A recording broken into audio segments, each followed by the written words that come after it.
My name is Lorena Martinez. I am married to Pastor Jesse, my husband, for the last 24 years of my life, and been in this church for about 25 years. And let me tell you that it's been a ride, a good one. You know, the Word of God is just full with promises that He gives us over and over, and the things that my mind never thought about that God would do with my life, He's been far and beyond what I had ever expected, and I'm sure He's done the same with you. This morning, I'm going to ask Sister Kathy is passing out some papers that I would like to have for the study that we're going to have this morning.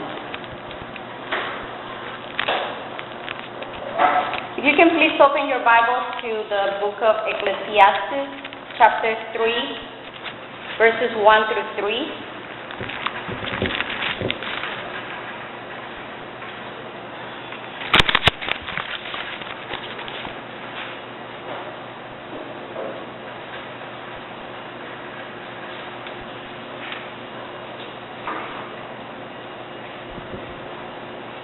The Word of God says, there is a time for everything and a season for every activity under the heavens. A time to be born and a time to die. A time to plant and a time to uproot. A time to kill and a time to heal. A time to tear down and a time to build. I have the privilege of share with you this morning and to encourage you. That's my whole goal this morning, is to just bring a word of encouragement and to help us all, with our marriages. And the ones that are not married but one day will be, I know that God has a plan. God has a plan for all of us. So what this scripture is speaking about is basically, it's pointing out to the natural cycle that we all go through. Everything within God's creation goes through a plan, goes through a cycle. And we as women of God, we are in part of His creation, we're subject to changes. You are not the same that you were a year ago, 5 years ago, 10 years ago, and it's the same with our marriages. When we first get married, we are in a certain way, but as we move along, with our husbands, we start growing and we start knowing each other in a better way. As the weaker vessels, we as women, as the weaker vessels, we're also targets of the attacks of the enemy. Since nothing is going to give the enemy major pleasure than to destroy us. If the devil gets to destroy us, it's going to be easy to the enemy just to destroy our children.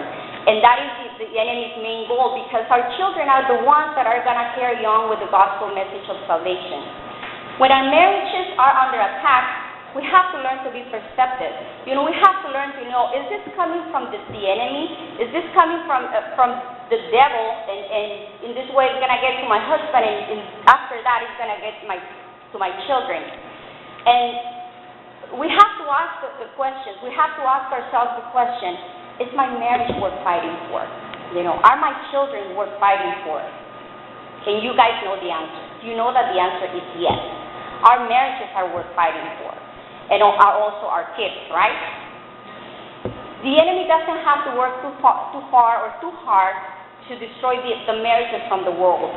If a person is not Christ-centered, he or she is only subject to self. And it's basically self is going to dictate the outcome of his or her life and relationships. On this subject, the American Psychological Association agrees on the following statement. Healthy marriages are good for couples, mental and physical health. They're also good for children. Growing up in a happy home protects children from mental, physical, educational, and social problems. However, about 40 to 50% of married couples in the United States divorce. The divorce rate for subsequent marriages is even higher. The saddest thing of this statistic is that this has also affected the church, the married couples in the church. And we have to basically stand up and say, this is not going to get to me because I want the best for my kids. Many couples are unhappy with their marriages. There's several issues that can affect our marriages and tear them down if we're not careful and sensitive to God's Spirit. If you are happily married, praise God for that. And if you're struggling with your marriage, God has an answer for your situation. The Word of God says in Proverbs 14:1 that the wise woman builds her home, but with her own hands the foolish one tears her down. Dr. Laura Schlesinger, in her book, The Proper Care and Feeding of Husbands, shares the input of one of her talk show listeners whom she calls Dan. And Dan says, I'm a 37-year-old man who has seen quite a bit in life, and I can offer this to your search for how to treat a man. We are men, not dum-dums, psychic or one bit unromantic. We need only clear communication, appreciation, honest love, and respect. This will be repaid by laying the moon and stars at your feet for your pleasure. There's no need to work a man to work what you want. We live to take care of one wife, family, and home. Just remember that we are men, and know that our needs are simple, but not to be ignored. A good man is hard to find, not to keep. Each of these 4 areas that this man is craving for are a subject in itself. And I know that probably for a lack of time, I'm not going to have time to spend too much time speaking about them, but we are going to be talking about them as much as we can. The first area that we're going to be talking about is communication. Albert Rabian, a psychologist, estimates that only 7% of communication is the actual words. A remarkable 38% of the message is attributed to tone of voice, and 55% is credited to body language and facial expression. If you question this, consider this example. How many words or how many messages we can send with the 4 words, what do you want? You know, it all depends on the tone of voice, our facial expressions. What is the message that we are sending out there? What about when our husband, we upset our husbands and we don't want to say a word? Our husband comes to us and he says, what's wrong, honey? And what is our favorite word we say? Nothing. We say nothing. And in their minds they're thinking, okay, so there's nothing wrong with her. I didn't do anything. I think that instead of saying that, it's not wise to speak when we're upset, right? So we have to find the right time of saying things. But just say, you know what, honey? Just give me a few minutes and we'll talk about it later. Okay? The keys to establish an effective communication. First, be polite and respectful. Find it a habit to use the words please and thank you when asking and receiving something from your husband. Sometimes it's easier for us to be nicer with friends, with family members, with people from church than we are with our own husbands or even children. Second one, if discussing critical or private issues, find the right time and the right place. Be wise about that. Next, when discussing an issue and disagreements occur and you don't find a common ground and your tone of voice begins to escalate, be wise and retreat. Tell your husband to better speak about it at another time. Pray over the issue. Give it to the Lord and consider if this topic of conversation is worth the battle. I remember one time in our married life, we were newlyweds. And I remember we started having an argument with my husband about a couple. I don't even remember who they are, I don't remember the names, and I don't even remember the problem, why we were arguing about.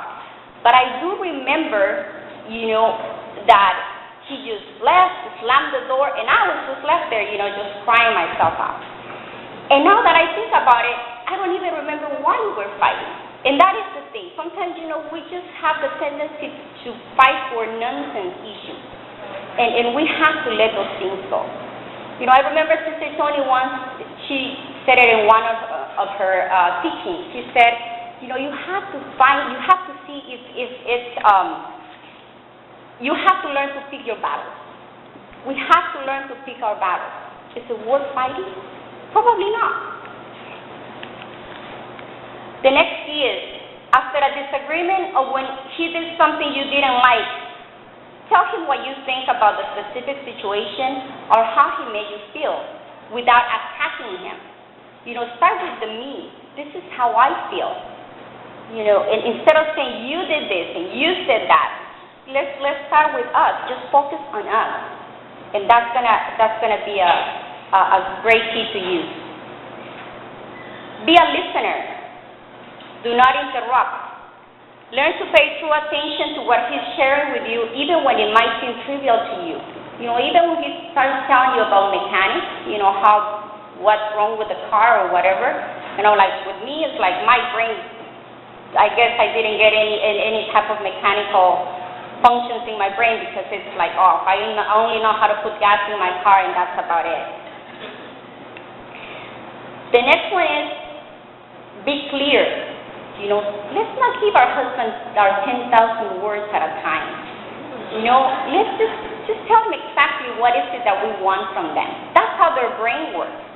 You know, our brain can go 1,000 miles an hour, but our husbands, they just are gonna speak a few words, and once we lose them, we lost them. Next one is do not unbury old and forgotten resentment. He doesn't even remember. Leave the past in the past. You know, we have in our brains, we have this computer, you know, that can go back 20 years, just as I mentioned it to you. This happened 24 years ago, my problem I have with my husband. Probably he doesn't even remember. You know, and I don't even remember. But, you know, if it's something that really affected us and he already asked us for forgiveness, put it behind you. You know, it's good to move on. The next key is learn to be your husband's best friend. Make it a habit to share meals with him and always ask him about his day. You know, I know that we live in a fast-paced society. You know, we just going here, going there, dropping the kids here, going to work, doing 100 things. But, you know, let's take the time always to ask our husbands, how was your day? Even if it is 20 minutes. You know, even if it is, you know, a cup of coffee on the table or going somewhere. Anytime, every single day, just make of that a habit. So there is so much to say about the words we use and how edifying or destroying we can do just by our words. The Bible is filled with verses and entire passages of the impact we have with our words. The study is actually giving you some verses, some scriptures that you guys can read later. But the Bible also says that if we need wisdom, we have to go to God's Word for wisdom. You know, the Bible is full with promises, with wisdom as to how to treat our husbands, what to do, how to say things, and also read the book of Proverbs. It's such a blessing. Take it a habit, just read even if it's a chapter a day, but it's going to give you a lot of wisdom. Appreciation. This is the second column that we are going to be speaking about. You know, if we know that the foundation of our home is Jesus Christ and our faith in Him, you know, we've been talking about the columns that are going to be around our home. The second one will be appreciation. A man's primary need for appreciation is generally confused with his need for respect. These are two different things. Respect is one thing and appreciation is another one. Learn to appreciate your husband's efforts, his successes, and all the little things he does for his family and put value to those things. John Gray, PhD, in his book Men, Women, and Relationships writes on this subject. A man is most often hurt, offended, or drained when a woman does not trust, appreciate, or accept his motives, abilities, thinking, decisions, and behavior. Because a man tends to identify with his actions. When he feels that his actions are not being trusted, appreciated, or accepted, he will exhibit all the symptoms of being wounded, offended, or resentful. Deep inside, he begins to doubt his adequacy and competence. Without enough appreciation, men lose the desire to give.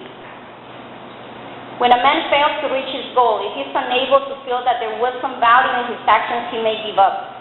If a man is not appreciated, he loses his motivation and becomes passive, lazy, weak, dependent, insecure, and apt to procrastinate.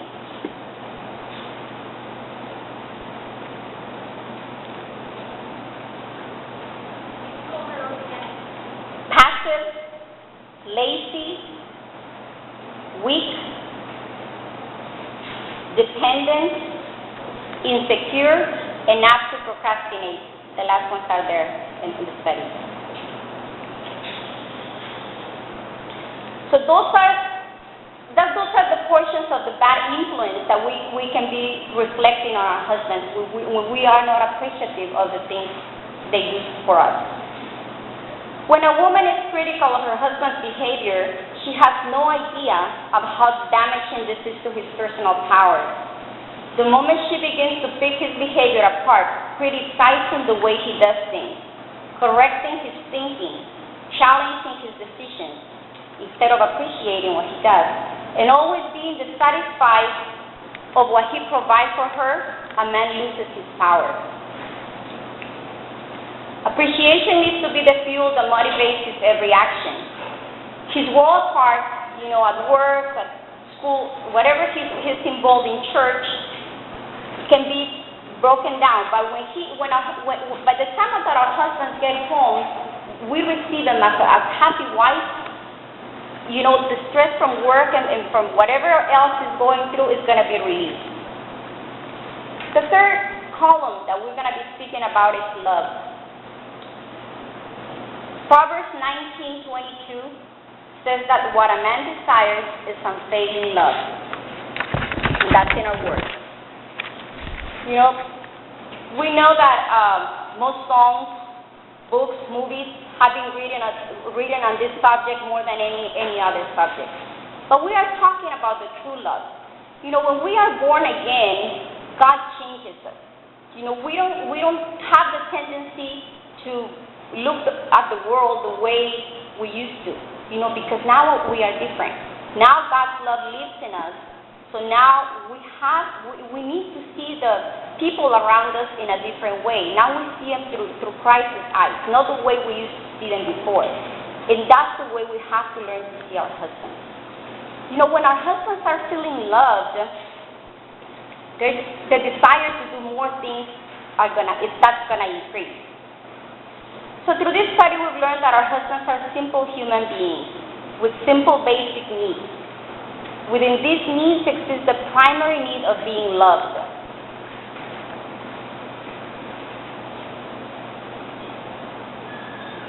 There are various ways that we can demonstrate a love to our husbands, and we will explore only three within this study. The first one is sex. Solomon, the wisest man who ever lived, expressed sexual love within the bond of marriage in this way. May your fountain be blessed, and may you rejoice in the wife of your youth. A loving doe, a graceful deer, may her breast satisfy you always. May you ever be captivated by her love. That's in Proverbs 5:18 and 19. And the second portion of this chapter serves as a warning against infidelity. Why be captivated, my son, by an adulteress? Why embrace the bosom of another man's wife? That's Proverbs 20. So basically, we as the wife have a role to play. And we have to satisfy those needs. Maybe your husband's needs is not the same as yours. There's hormones, there's a lot of things that take place that, sometimes we don't go through those things. We're more concerned about our kids, the house, work, this, that. And for our husbands, that is something that is very important. Last night I was reading a book, and I don't know if I'm going to have enough time to share everything, but if you can write down the title, it's a very small book, and I got it at a bookstore, friend's bookstore. The name of the book is How to Talk So Your Husband Will Listen by Rick Johnson. And I'm just going to read a small passage that I was reading about. While sex is a powerful physical need for a man, it is much more than sex. Sex also fulfills a powerful emotional need for your husband. Author and columnist Shanti Selhan provides this analogy. Lack of sex is as emotionally serious to him as say his sudden silence would be to you, were he simply to stop communicating with you. It is just as wounding to him, just as much a legitimate grievance, and just as dangerous to your marriage. Beltran continues, in a very deep way, your man often feels isolated and burdened by secret feelings of inadequacy. Making love with you assures him that you find him desirable. Solves a deep sense of loneliness. It gives him the strength and well-being necessary to face the world with confidence. And of course, sex also makes him feel loved. In fact, he can feel completely loved without it. So that plays a very important role within our marriages, that's sex. The next area that I want to talk within love is physical affection. I've been blessed in having the opportunity to teach parent projects for almost 12 years. Sister Tina and Pastor Bob also, I think we've been almost the same time, right? And within that study, the first chapter, the first unit that we teach our parents is love. And we always tell them, if you don't find ways to demonstrate your kids that you love them, we can help them. That's the number one thing. You know, Paul also provides us with some advice regarding sexual relations. The husband should fulfill his marital duty to his wife and likewise the wife to the husband. The wife's body does not belong to her alone, but also to her husband. In the same way, the husband's body does not belong to him alone, but also to his wife. Do not deprive each other except by mutual consent and for a time. And that's from 1 Corinthians 7:3-5. So speaking about physical affection, I'm talking about hugs, touch, kisses. You know, having this type of love expressions with our husbands promotes greater intimacy, when at the same time enhances our emotional and psychological health. This is a way of building up our marriages. Additionally, demonstrating love and affection in front of our children provides them with a sense of security. Our children want to belong to something. They want to feel secure within our home. And the next one is food. Yes, I'm talking about food. Preparing your husband's favorite dish with all the trimmings is a great way of demonstrating how much you love him. If you don't know how to cook, you know, there's our phone. You can download recipes. You know, you can buy magazines. Remember Sister Teresa back there? When I first got married, she gave me my first cookbook, and I still have it, Sister Teresa. Thank you. And it's been really good. I learned to cook with that book. You know, simply download something from the internet. You be creative. You know, your husband is going to appreciate that. Martin Luther once said, let the wife make her husband glad to come home and let him make her sorry to see him leave. And the last column I'm going to speak about very briefly is respect.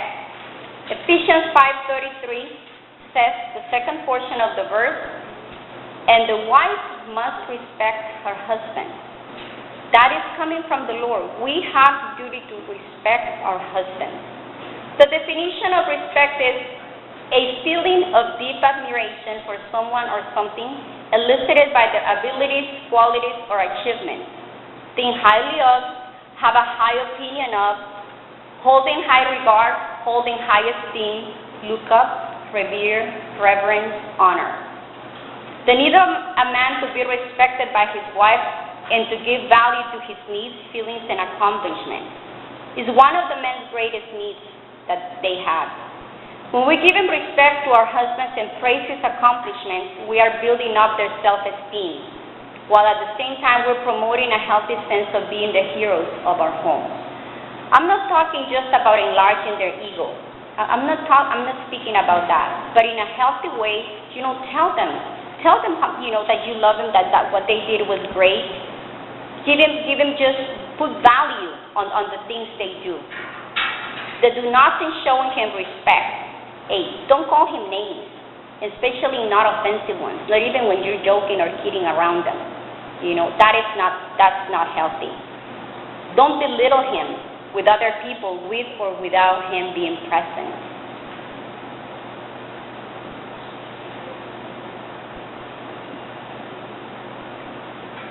Don't try to correct or fix your husband all the time. He's not your son. You know, don't treat your husband as if he's your son, because he's not. Keep your private issues private, even your disagreements. Remember that our children are always listening. The next one is, don't share his inadequacies or failures with friends or family members. It's not a good thing to do. You're making them less with other people. As inadequacies or failures.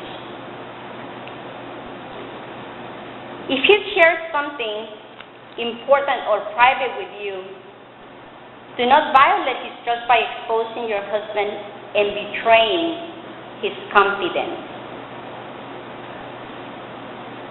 Remember that you're his friend, so you have to